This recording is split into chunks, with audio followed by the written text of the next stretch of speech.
Welcome to Data Brew by Databricks with Denny and Brooke. This series allows us to explore various topics in the data and AI community.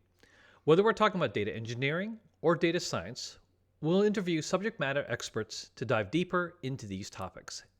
And while we're at it, please enjoy your morning brew. My name is Denny Lee, and I'm a developer advocate here at Databricks. Hello, everyone. My name is Brooke Wenig, and I'm the other co-host of Data Brew. I'm the machine learning practice lead at Databricks. And today I have the pleasure of introducing Irina Malkova, VP of Data Science Applications at Salesforce, to Data Brew. Irina, how about we kick it off with a quick introduction of yourself? Sure. Hi, everyone. Hi, Danny. Hi, Brooke. Thank you so much, guys, for having me.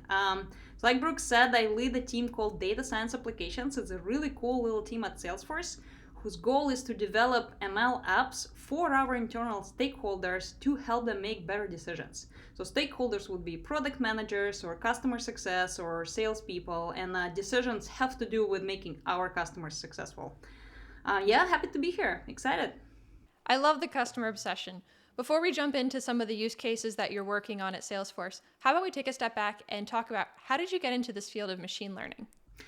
Awesome. Thank you so much for this question. Brings me all the way back down the memory lane. I feel like I got into machine learning because what I really care about is really great decision making. So I started my career as a consultant at McKinsey back in Russia in 2008, a long time ago. And it was all about helping executives make better decisions. It's just the tools that we needed to help them make those better decisions at that point were 2x2 matrices, right? Because decisions were not totally complicated, and there was not a dramatic amount of data that was needed to truly help them. And it was not until I got into tech after coming to United States to get my MBA at Stanford in 2011. So not after I got to United States and started working in tech, I actually had to start leveraging statistical methods and machine learning to truly help with decision making. And I started off working at a couple of startups. And my very first job was at a startup that made a really cool calendar called Tempo. It has been since acquired by Salesforce. I was helping them set up their product analytics and help their PMs make better decisions about how their user behaved. And eventually I ended up at Salesforce, and there's absolutely nothing more complex than decision making in enterprise, in my humble opinion, because our customers are all dramatically complex. There are many different use cases. The way they use Salesforce is dramatically complex. Not every customer would see something different on their screen just because of how customizable the tool is. And the way we sell is really complex. There's so many different roles, and because of all of that complexity, human mind can't actually process all of this data to make the right decision. So it's very ripe for machine learning. So that's how I'm here. It's definitely been very exciting. Like I said, my team is developing apps that are supporting that decision making for internal stakeholders. Oh, this is awesome, man. We can definitely hear from your excitement here, all the cool things you're trying to do. So then let's just dive right into it. Can you tell a little bit maybe some of the use cases that your team actually gets to work on, like to help with that decision making? Yeah, absolutely. So the enterprise use cases are relatively standard in terms of what enterprise companies need, which is actually one really cool thing about this job, because some of the things that we have built for our internal stakeholders eventually made it to Salesforce product, because that's something, if our internal stakeholders need it, chances are our customers need it too, just because in enterprise these use cases are pretty repeatable. So one example would be all of the different use cases around helping salespeople sell better. You can only imagine the complexity of selling something as massive as an enterprise platform like Salesforce, right? There's many tools. There is Salesforce for sales and for service people and for marketing, etc. So it's really hard for a typical salesperson to know which company to go after and what to offer and how much money they think they're going to make. So there's all these use cases around forecasting the revenue and suggesting next best product, etc. So one of the tools in my portfolio is called Einstein Guidance. it was a really, really accurate forecasting tool that would just go into very, very deep, very, very depth of the hierarchy of our sales leaders and products, et cetera, and give you a very precise number of how much you're gonna make. And Mark actually talks about this tool a lot. He calls it Einstein attending my sales meetings. And calling out sales leaders who say that this is not the number by saying that this is the number and data told you so. So that has been a really exciting product, and actually that has been implemented into a product for our customers. It's called Einstein Forecasting. So that's one example. The other set of products that my team has is around helping our customer success organization help our customers deploy the product better. So one of our big flagship products is something called Net Adoption Score, which is basically our attempt to let our success organization know that something is wrong with how customers is adopting the product, and hence customer potentially is at risk of not getting the value of what is that they're paid for. At the heart of it is basically a clustering tool that categorizes all customers into groups in terms of what kind of adoption challenge they're facing, and then surfaces that information to the customer success people often before customers themselves even know that they have that challenge, so our customer success people can take action. So when you're taking these internal products that you're developing and trying to productionize them and create a product that your end customers can consume, what are some of the challenges that you run into? So we a lot. We were recently putting together a presentation about some of the history of how we build this products for our internal customers, and it started with a meme. It went like this. Like the first part of the meme was expectation of how to build machine learning product in production. Train the model, deploy the model, and then Tony Stark stays standing in the field with all the money flying around. I don't know if you guys have ever seen that picture. Definitely. And then reality of deploying a production ML model is train the model, deploy the model, and then many steps of how things are not working. So there's definitely lots of challenges that have to do with deploying production models, even if we're only talking about internal stakeholders like ours. It usually takes us about 2 weeks to come up with a good, decent prototype of something that we want to build that is complete shock and awe and stakeholders love it. And then it can take us up to another year to come up with a production product that truly can reflect the requirements and truly serve many users at scale. So lots of challenges there. Big one is definitely data availability. I would imagine every machine learning practitioner knows about this. For Salesforce, that's especially hard because most of our machine learning products have to operate at the company level. So for example, if we're helping our customer success people help customers adapt better, we usually are not talking about one product. We're talking about the whole suite of products of Salesforce that customers bought. Well, in fact, those products usually sit on different tech stacks. So they're completely different instrumentation frameworks and a completely different infrastructure of how these metrics are collected and aggregated, and different people responsible for doing that. So for us to build a machine learning model that looks at all this data, we need to have a very robust governance process and very robust data quality checks on the data that is coming in. And very robust metric discovery, feature store, and understanding of basically what data is coming in, because there is just too many metrics and too many producers to rely to basically hope and pray that the data is not broken. It definitely has to be an institutionalized process for the ML app to work. So that would be one challenge. There's definitely lots of other ones. I would say another challenge that I found extremely interesting is the challenge of setting the mathematical problem that would address the business need in enterprise. That often has to do with the fact that there is rarely a target metric that is easily measurable that we can use to build something useful. So for example, if we're looking for good adoption, or for example, a smoothly operating Salesforce instance. There is rarely like one number, like monthly active users or lack of errors, that explains the good outcome well. There needs to be very often needs to be a very dedicated, almost like a BI work on analytics work on first creating that metric that can serve as a target, because there is many different types of ways people use Salesforce and many different tech stacks and many different types of, I don't know, errors that customer can experience. So creating that target metric is very, very important again, obviously, because otherwise how we're going to build an ML model. So we collaborate very closely with our analytics team that specializes on thinking deeply about the philosophy of how do we measure different things and creating that data for us. So I know Denny's going to want to ask you more about defining these metrics, but I want to go and dive a little bit into the data quality.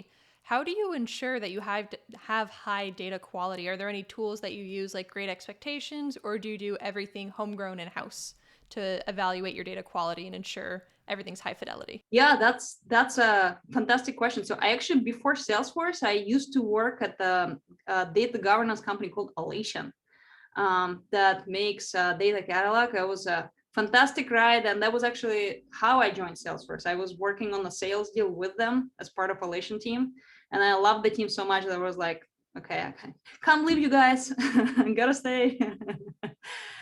Yeah, so we there's multiple components to it.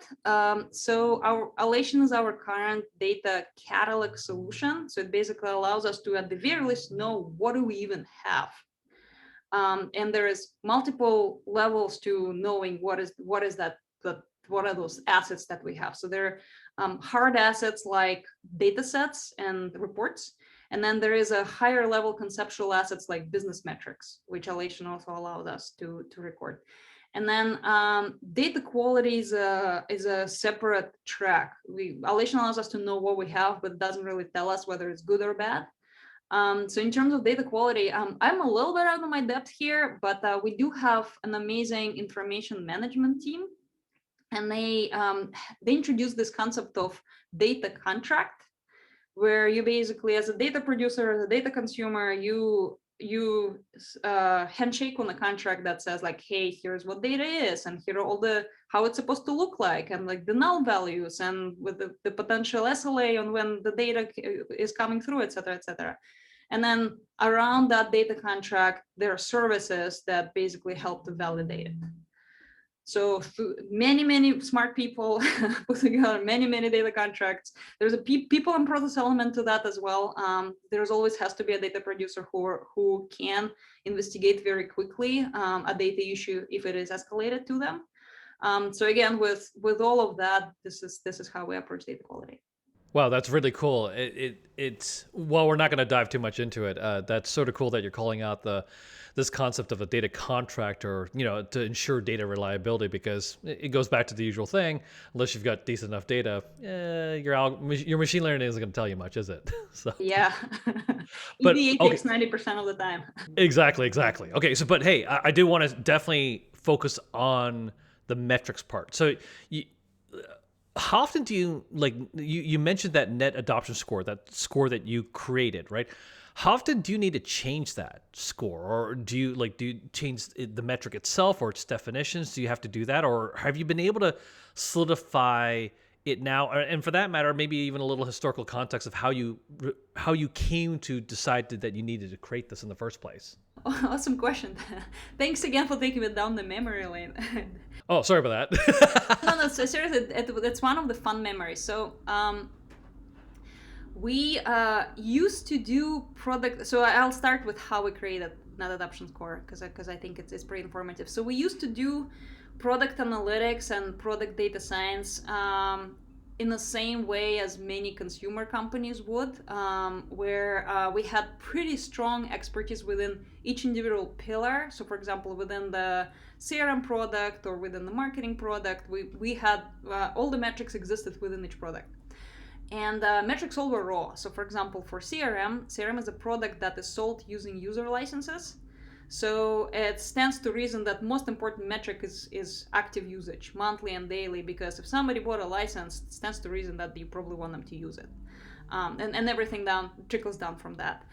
For Marketing Cloud, very, very different set of metrics, because we don't sell Marketing Cloud per user. It's more like a big bundle of emails and text messages, etc., that you can send. And then companies consume against that. And it doesn't really matter how many users they have using actual platform, the marketing people, right? It's more about how many emails they send, etc.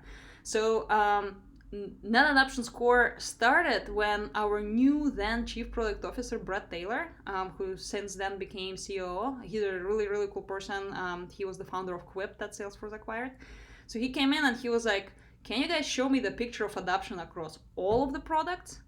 And we didn't even, we started putting together a giant table, and then we realized that it's absolutely unreadable, because you can't really take action on this. Like, how are you going to compare number of emails and texts to number of active users to, I don't know, number of dollars that customer of our Commerce Cloud spent on the website? Because of that, we needed a metric that elevates away from raw metrics and basically abstracts away to the place where we're able to just say, this is good adoption, this is bad adoption, and this is how it looks like for this entire product. In terms of then how an adoption score works, it definitely relies on all these metrics, because that's the heart of it, right? So we need to understand in detail adoption by product and with all of these technical specifics, to be able to make inference about whether it's good or bad. So metrics are still there, but the trick was to, again, work with our analytics team to philosophically align on the metrics that are fundamentally so important that there's not going to change a lot. So most of these metrics have to do with fundamental things like business model and the absolute crucial functionality, and a little bit less of a feature of the day, like most important functionality of this release and things like that. We still use those signals, but they're not at the very, very heart of the model itself. And I would say the biggest work that we do in terms of adding metrics and refreshing metrics in that adoption score has to do with inching towards not just measuring how customers adopt, but how are they getting value out of Salesforce, which is not always the same thing, because one is necessary but not sufficient. So we know that if customers don't use the product at all, then they're not getting value. But then if they do use the product, they might not get the value either, right? It could be that they're using the product in a very inefficient way. So we're just trying to constantly up-level the way we think about adoption to measure, to get closer and closer to value. So the current effort has to do with looking not just at the feature adoption, but at the adoption of the entire job. So customers use Salesforce to complete a certain job. So if they, for example, use a specific feature, it doesn't really mean that they complete the entire job, because this feature probably needs to be used in conjunction with other features. So we're right now switching from metrics that have to do with feature adoption to metrics that have to do with the job adoption. That would be one example of something we do. Got it. Actually, it almost reminds me of this concept of like path analysis, like the old web school, the web basis. Like in other words, were they actually, did they actually click onto the add to shopping cart or actually purchase from the shopping cart, and the 15 steps that they did, as opposed to just simply saying, "Ooh, they looked at the product." That doesn't necessarily mean anything. So, right. So then I guess what I'm curious about is that then do you feel that this it's not like this process ever ends, right? This seems to be always every month or every year or however often you're this process, even though maybe the net adoption score itself doesn't change, it seems like everything around it does. Is that accurate, or I'm just curious? I would say it improves. That's my hope. It doesn't change just because we got bored with the old metrics, for sure. But yeah, and I don't think even the jobs and path analysis would be the end of the road. What we're really trying to help customer with is truly get more successful with Salesforce. So if you bought Salesforce to sell better, are you actually selling better? Are you converting more deals? Are you closing larger deals? Are you doing it faster with fewer salespeople, etc.? So the holy grail is to know that. But again, those things are very hard to measure, partly because that's proprietary customer data, and we don't see that. So we're just trying to get closer and closer to that notion. I would say that every iteration of new metrics is probably we're talking multiple releases, so it's a year or more than a year. So it's a little bit. It's not like data scientists are shocked by a new data set every day. But yeah, so the hope is to get to that ultimate holy grail of knowing, are we helping the customer or not? Fantastic. I now want to switch gears a little bit into the decision-making process, because I know that you're very much focused on internal decision-making and building apps for internal stakeholders. What would you say are some of the key differences when building machine learning solutions for internal stakeholders versus external ones? Are there additional things that you need to consider or things that you don't need to consider? I would just love to hear your thoughts on this. That is a fantastic question. In general, there is a big difference between internal and external facing products in terms of what they are for. So the absolute biggest requirement for external facing ML products is ability to accommodate many different use cases. So we want it to be generalizable. So for example, for Einstein forecasting, the tool helps you forecast whoever you are. You can be a company that has seasonality. You could be a company that has a lot of giant deals that just disrupt the whole sales flow. You could be a company that is very little. You could be a company that's really large. It's supposed to work for you, and that is a really complex thing to solve. So when our external facing Einstein team takes some kind of concept, they usually completely rebuild the product with that in mind first. So I would say that is the biggest difference between internal facing and external facing. But even within internal facing, I think another difference is the type of stakeholders that we work with. So very often our stakeholders are very senior people who are interested in explainability much more than in the recommendation, which is probably not the case with external facing, because our typical user is your general salesperson who just wants to be told what to do, like go sell this opportunity or focus on this today, try this product, etc. Our stakeholders often are architects that want to understand in depth why we assign a certain category of risk, rather than being just told like, hey, go speak to this customer. So explainability has been a gigantic business requirement for us. Alongside with accuracy is also extremely important, more important than it would be for external products. So yeah, and it has really informed the design of how we build products. Sometimes there are entire separate model just for explainability, just because it is such a gigantic big requirement. So actually, on the topic of requirements gathering, how different is it for working with internal stakeholders and you might have many people involved with the requirements definition versus working with customers where there's both internal and external stakeholders? How would you say the processes differ between the two? Frankly, haven't worked with our external customers. I know that I did a little bit of that when I was at Alation, because I led the customer success function there, and we worked with our PMs to help them build requirements for our external customers. So the process there had to do with just being really diligent about aggregating all the requests that come through customer support and customer success, just really making sure that if customers said something really valuable to you while they're complaining about something not working, do not forget to write it down and give to product manager. So that was the way you do it with external customers. With internal customers, it's actually it's awesome. It's nice because they're right there with you in the same company, and you can co-create products together.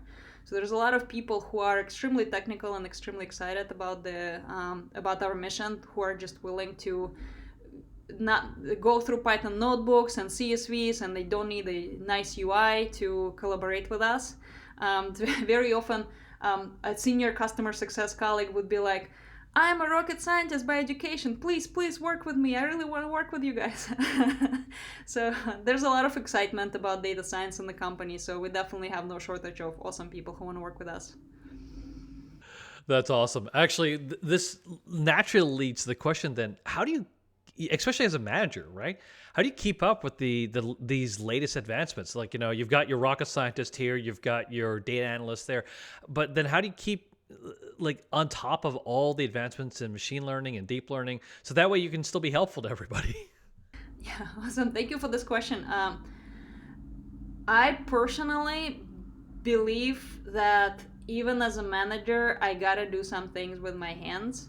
Otherwise, I'm gonna get irrelevant. And I know it's a pretty unpopular opinion. And when I was a young analyst and many past jobs ago, lots of managers told me that you should not be doing things as a manager yourself.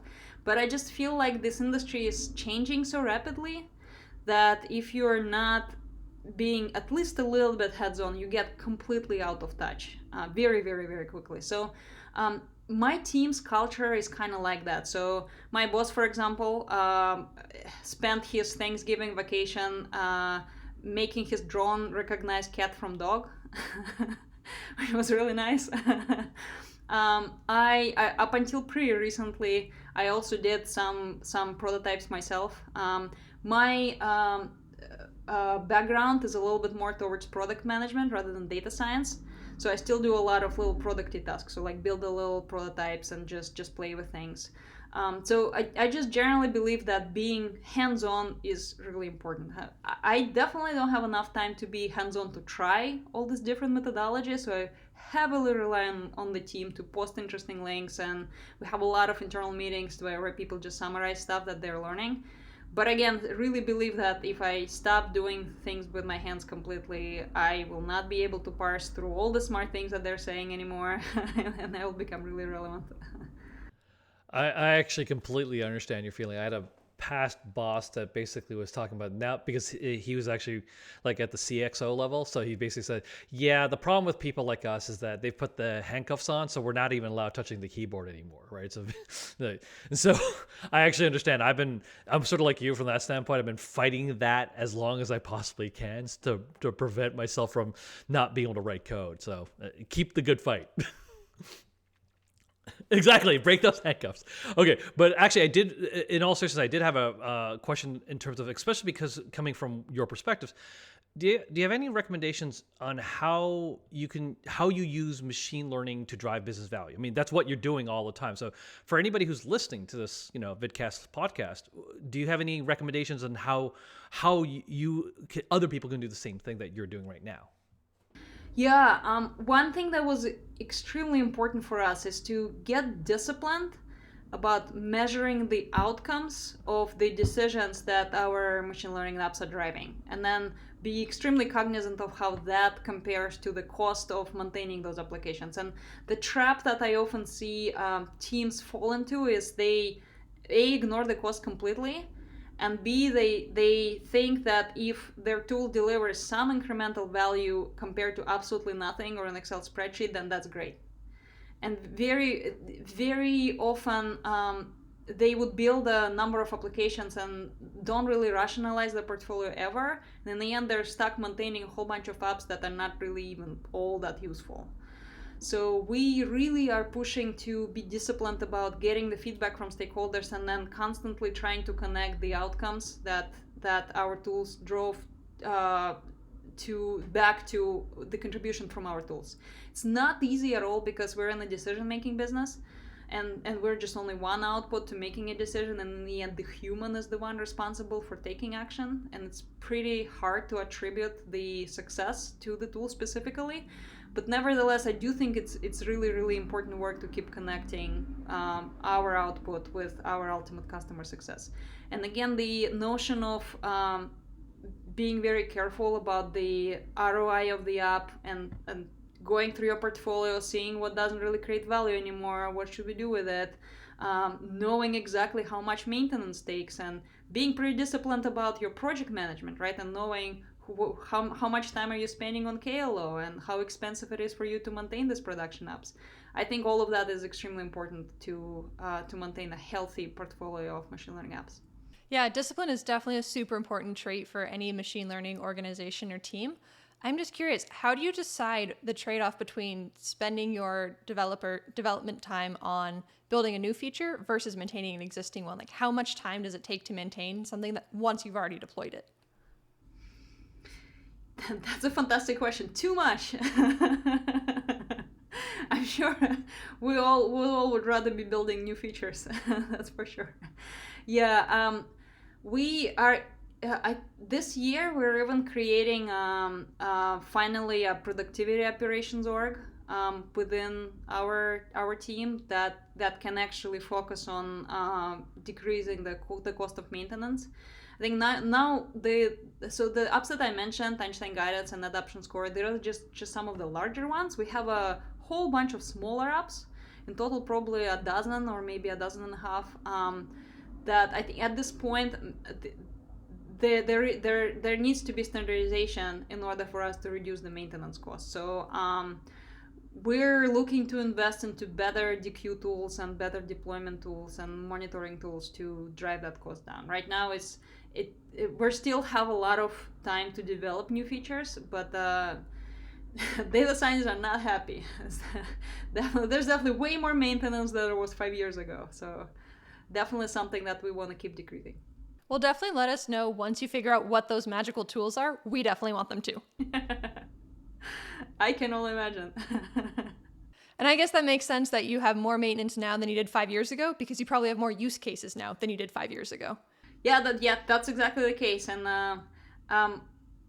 also, somebody showed me this chart about how technical debt always grows, and then you have to cut it dramatically, or it's just gonna choke you completely. So I think we're right there. We're at the point we need to cut our tech debt dramatically, just because we had this amazing few years of expansion and creating new apps. There's definitely there is always this trade-off between deploying the app very, very quickly versus truly deeply thinking how it plugs into the architecture of other apps and doing it in a beautiful and efficient way. So for example, right now we have quite a number of feature pipelines that overlap. So we do the same feature engineering work multiple times across different models, so just no reason to do that.